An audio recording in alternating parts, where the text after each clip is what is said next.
থানার পাশে আলাদা টিনশেড, সেখানেই মানুষজনকে ধরে এনে চলে দরদাম, মিলে গেলেই দিয়ে দেয়া হয় মুক্তি। রাজধানীর মিরপুরের শাহ আলী থানার এমনই একটি ঘটনার ভিডিও চিত্র এসেছে এটিএন নিউজের হাতে। রিপোর্ট করছেন শারমিন রিহা, ক্যামেরায় ছিলেন ইসমাইল হোসেন। গত বছরের ১৬ অক্টোবর রাজধানীর মিরপুরের শাহ আলী থানার হাজতখানা। দেয়াল ঘেঁষে বসে থাকা ছেলেটির নাম রিজন ও সাদা টি শার্ট পরা ছেলেটির নাম নয়ন। রিজনকে ছাড়াতে এলে কালো শার্ট পরা ভাই সোহাগকেও বন্দী হতে হয়েছে হাজতখানায়। তবে সেদিনই ২৩,০০০ টাকায় মুক্তিও মেলে তাদের।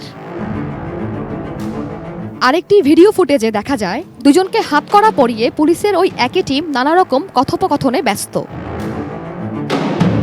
যার কিছুক্ষণ পরই হ্যান্ডকাফ খুলে দেওয়া হয় আটক দুজনের।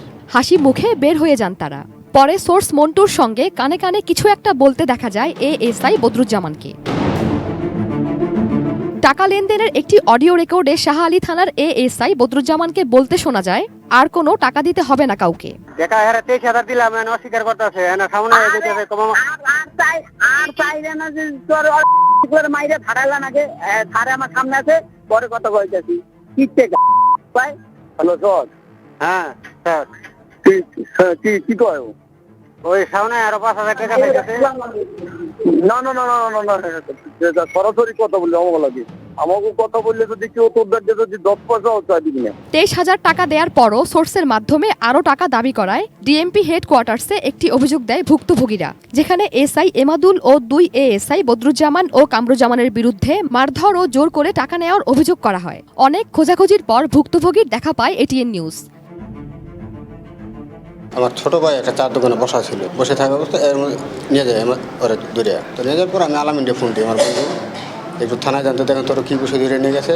আমাদের আলামিনের ফোন দিয়ে আমারে যে আসো কথা বলে নিয়ে যাওয়া মাত্র আমার হ্যান্ডকাপ পরায় টিন সিটে নিয়ে যাওয়ার পরে ৩ লাখ টাকা দাবি করে। এত টাকা দেওয়ার মতো সামর্থ্য নাই, যার কারণে বেদর মারধর করে আবার লক আপ করে।